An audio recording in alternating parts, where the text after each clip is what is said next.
মুখার্জি, তুমি যা বলছো তাকে সত্যি? 100% সত্যি স্যার। আমি নিজের চোখে দেখেছি স্যার। পলাশালের ডাক্তার বাবু ছোট বউ ওই ছেলে প্রায় গ্রামে কিন্তু তাহলে তো চলবে না মুখার্জি। এই খেলার ম্যান অফ দ্য ম্যাচ আমাকেই হতে হবে। ঝিলিককে পলাশ নয়, বিয়ে করবে আমার ভাই গন্ডগোল। মুখে বলা যতটা সহজ, কাজে কিন্তু ততটা সহজ হবে না স্যার। প্রজাপত ম্যাচ অফ দি ম্যান আপনি হতে পারবেন না। আর পাকা পাত ধরলেই বড়বাবু আপনাকে ধরবে। আর এই জঙ্গলের কাঠ পাচার সন্দেহ বড়বাবু আপনাকে সন্দেহ করবে।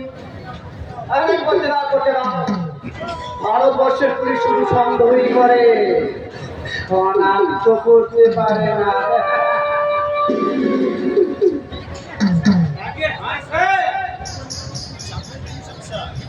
অভিযান বাবু খুব জানতেন পুলিশ অফিসার, খুব সচ্চরিত্র মানুষ। সচ্চরিত্র মানে টাইট ক্যারেক্টার, তাই তো? তাও ওই টাইট ক্যারেক্টারটাকে লুট করতে আমার কিন্তু বেশি সময় লাগবে না। সত্যি কিন্তু তুমিও কিন্তু এক্সেলেন্ট। তুমি যেভাবে সততার অভিনয় করে যাচ্ছ, ওই সারা অফিসার চোরের বাচ্চা ক্ষমতায় নেই তোমাকে ধরে ফেলবে। ফেলবি কি স্যার? ফেলেছে। এবার বই জঙ্গল থেকে প্যারিয়ারি যায় পাঠাতে থেকে আমাদের ওই ড্রাইভার মঙ্গল সিং বড়বাবু অভিযান করে তাদের ধরে পড়ে গেছে। কি বলছিস তুই? এখন এখন মায়ের চলে মঙ্গল যদি সবগুলো স্বীকার করে দেয়, তার সব সর্বনাশ হয়ে যাবে। আমি সামনে দাঁড়িয়ে হয়তো কোনো ব্যাস করি, তো আমি কোনো রকমে পার হয়ে পালিয়েছি। কথায় আছে তুমি ধরে কেন? এসো এলো দাঁত পেলালে ঘর শক্তি নেই। দাদার পেছনে খাটি করতে ওই অভিজ্ঞান সরকারের পাখা গজিয়েছে। ওর সর্বদার পাখা দুটোকে আমি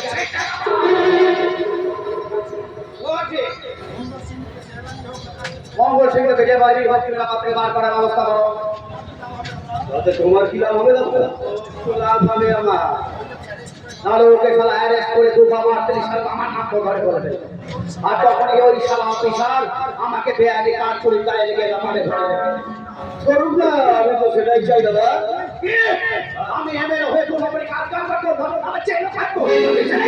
আরে দাদা, দেশের 2 নম্বরই ব্যবসা করে এমএলএ এমপিরা জেলে থাকবে না, তো ওই সাধারণ পাবলিক গুলো জেলে থাকবে। বলতে চাইছি যেটা সত্য সেটা সবসময় যেটা সত্য। ধরো অধ্যক্ষ ছিল অর্থমন্ত্রী, শিক্ষা ছিল শিক্ষামন্ত্রী, আর খবর জন্য মন্ত্রী আছে। কিন্তু বলছিল কি এই চোর ডাকাতের জন্য কি কোনো মন্ত্রী আছে? বলে নেই স্যার, আমার দাদার মতন এমএলএরা ভর্তি আছে কোনো রাইট আসবে। অবশ্যই কয়েকটা ছাড়া, যেমন ধরুন একটা ব্রিজ তৈরির জন্য 1000 কোটি টাকা বরাদ্দ, কিন্তু সেই 1000 কোটি টাকা থেকে 1000 টাকা ইট কিনে শিলান্যাস হয়। কিন্তু স্যার মন্ত্রী দিয়ে গেল ব্রিজটা কিন্তু হয় না। প্রতিশ্রুতি শুধু নেতাদের প্রতিশ্রুতি থেকে যায়, শুধু তুই যতই বদল হয়ে কথা বলিস না কেন, একটা কথা মাথায় রাখি গন্ডগোল, ধর্মের ফল বাতাসেই নড়ে। তোমার ধর্মের কথা যদি তোর একমাত্র চলবে না, তবু তার অনেক তোর মতো নড়ে আমি চিরকালের মতো বন্ধ করে রামমোহন গাঙ্গুলি কথাটা মনে রেখো। চলে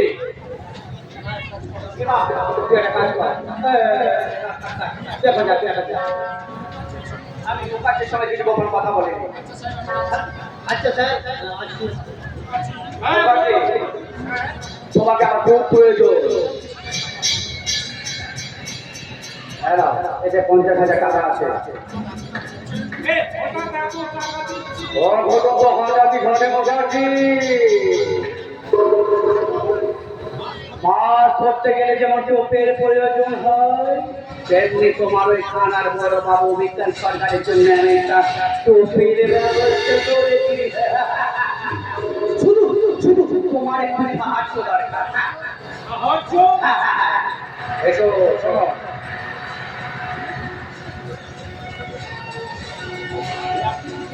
এ আপনি কি বলছেন স্যার? মনে রেখো, আজ রাত ঠিক একটায় আজ তুমি ইচ্ছাকৃত ভাবে নাইট ডিউটি দেবে। আর তোমার বড়বাবু যখন সুখের ঘুম ঘুমবে, তখন ঠিক সেই সময় ও বিরক্ত হবে।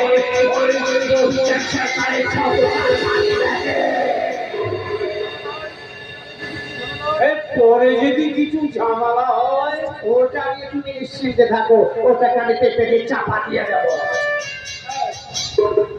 ঠিক আছে, তাহলে আমি এখন আসি। তবে কিন্তু দেখবেন স্যার, আমি যেন এসে না কেউ ফাঁসবে না, কেউ ফাঁসবে না, ফাঁসবে শুধু ওই অভিজ্ঞান সরকার। এ তুমি কিছুতেই করতে পারবে না। কেন আমাকে দেখে চমকে গেলে নাকি? আমি এতদিন ভাবতেও পারিনি তুমি এতটা নিচ। হ্যাঁ হ্যাঁ হ্যাঁ, আমি আড়াল থেকে সব কিছু শুনেছি। আমি বেঁচে থাকলে তোমাকে আমি অন্যায় কিছুতেই করতে দেবো না। রাজনীতি করতে গেলে একটা একটু করতে হয় কাজও। এর মধ্যে তুমি মাথা খানি আমার, তুমি তোমার কাজ নিয়ে থাকো।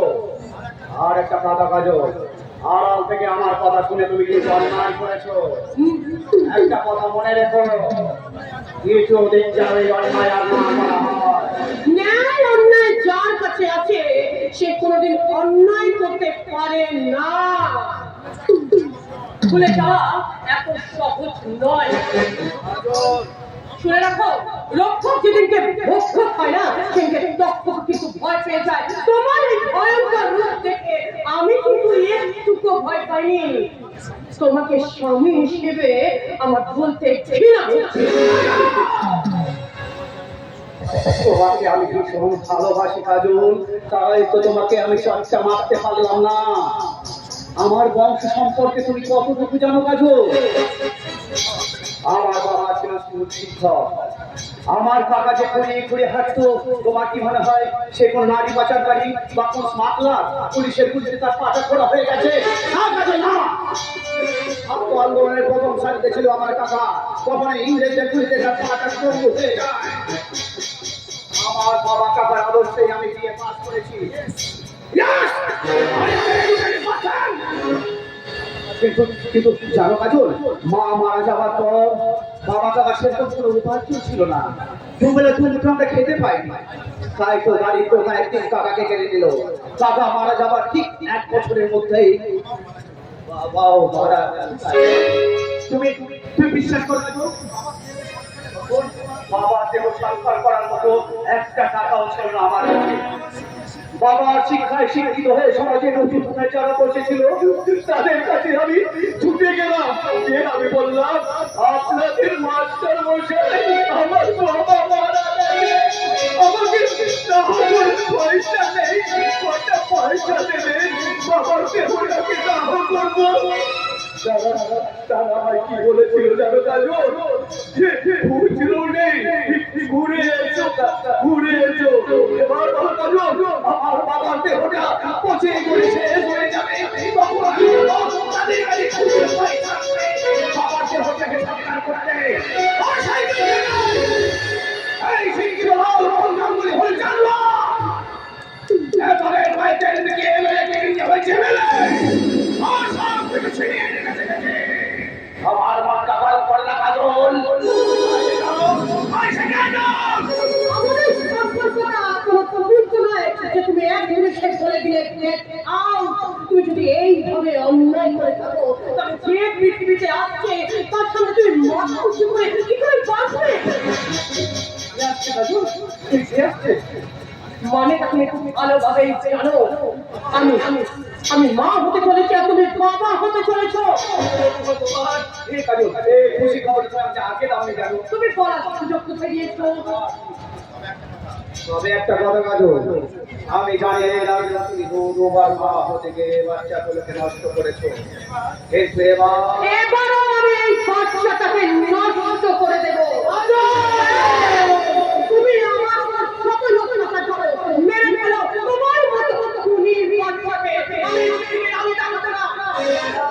বটে, বেশ ভালোই বুঝতে পারছি এর পিছনে কাজ হলো ওই বিলাসের ভাঙনা বিদ্যুৎ। মনে হচ্ছে নেই তুমি আমাকে একটুকে গান ছাড়বো না, দরকার হলে তুমি আদেশ সরিয়ে বলো। তুমি বাঘের শিকার ধরেছে কিছু কাজল দেখনি না? যদি আমার কথাটা তুমি যদি না শোনো, ওই বিরাটে তুমি সব থেকে বেশি ভালোবাসো, ওই বিরাটের ভাঙনা পিঠটাকে আমি একবারে কেটে তুমি চলি না।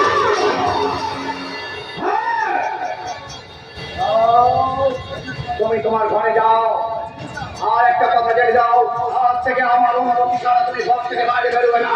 তার মানে তুমি আমাকে ঘর বন্দি করে রাখবে? হ্যাঁ, তাই তাই। তোমাকে যদি ছেড়ে দিই, তুমি তো আমারই শুরু করে দিও, আমারই যাকে ঘরে ভাঙবে। কিন্তু একটা কথা মনে রেখো, আমাকে তুমি ঘরের মধ্যে যতই বন্দি করে রাখো না কেন, তোমার ওই বিশ্বাস কেউ না কেউ ভাঙবে। বিশ্বাসকে মারার জন্য দেবকীকে জেলের মধ্যে দিয়ে রেখেছিল, তবু সে নিজেকে বাঁচাতে পারেনি। আর আমাকে তুমি যতই ঘরের মধ্যে বন্দি করে রাখো না কেন, আমার মনুষ্যত্বকে তুমি শুনে মনে মনে দিতে পারবে না। আর যাবার সময় বলে যায়, বাপ যতই কষ্টে থাকুক না কেন, সে কোনোদিনই খাটে বেঁচে থাকতে পারবে না।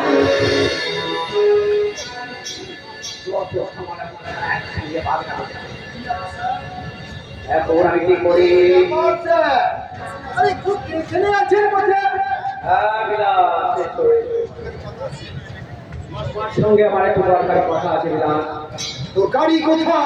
হ্যাঁ বিলাস। আচ্ছা বিলাস, তুমি সব থেকে জীবনে বেশি ভালো কাকে বাসো? বিট্টুকে স্যার, বিট্টুকে ও আমার জানে ছেড়ে আমার সবগুলোকে নিয়ে আমি জানতাম বিলাস, আমি জানতাম তুমি এই কথাই বলে। শোনো বিলাস, তুমি আমার কাছে কাজ করছো অনেকদিন, টাকা পয়সা যখন যা চেয়েছো আমি তোমাকে দিয়েছি, দরকার হলে আরো দেবো। কিন্তু কিন্তু কিন্তু বিলাস, তোমার ওই বই থেকে যদি আমি ওই হৃদপিণ্ডটাকে কেটে নিই, তাহলে কি তোমার সমস্যার প্রশ্বাস চলবে? চলবে না। তুমি তোমার মনের মধ্যে যত লোভ আশা আকাঙ্ক্ষা যা আছে সব পৃথিবীর মধ্যে শেষ হয়ে যাবে। আর কি বলছি না? এই পৃথিবীটা হচ্ছে বড় স্বার্থপর, যে আমিও আমার নিজের স্বার্থ ছাড়া এক পাও এগোই না। আর আমার স্বার্থের পথে কেউ যদি মাথা ঘুরে দাঁড়ায়, তাকে আমি দুনিয়া থেকে সরিয়ে দিয়ে দুপাল হাঁটবো না। তুমি জানো না বিলাস, আমি কাজলকে কতটা ভালোবাসি। তুমি যেমন বিট্টুকে যতটা ভালোবাসো, আমি কাজলকেও ততটা ভালোবাসি। তুমি যেমন বিট্টুর কোনো ক্ষতি চাও না, আমি ওদের কাজলের কোনো ক্ষতি চাই না। তোমার বিট্টু যদি আমার এ বাড়ি আসে, তাহলে কাজলের অনেক ক্ষতি হয়ে যাবে। বিট্টুর জন্য কাজল দিদিমণির ক্ষতি হবে আমি জানি না স্যার। ওই বিট্টুকে কাজল দিদিমণি কতটা ভালোবাসে, ওটাই তো আমার সব থেকে বড় সমস্যা। শোনো বিলাস, এই বিট্টুকে যেন আমি এ বাড়িতে আর না দেখি। স্যার হ্যাঁ বিলাস, বিট্টু এ বাড়িতে আসবে,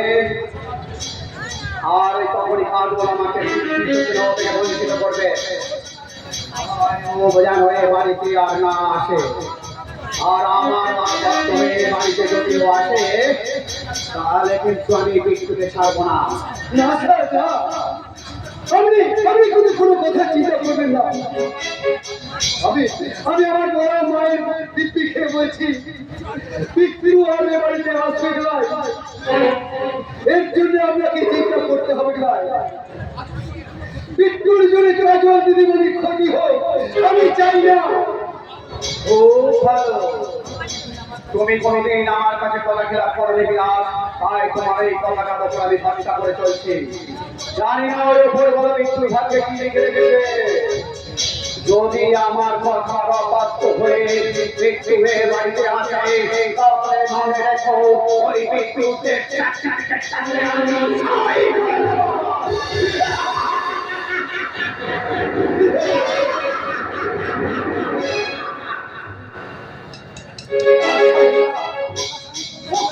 কাজ আপনি করবেন না। বিট্টু বিট্টু আমার জানা আছে বটে, ও কাজ আপনি করবেন না স্যার, ও কাজ আপনি করবেন না।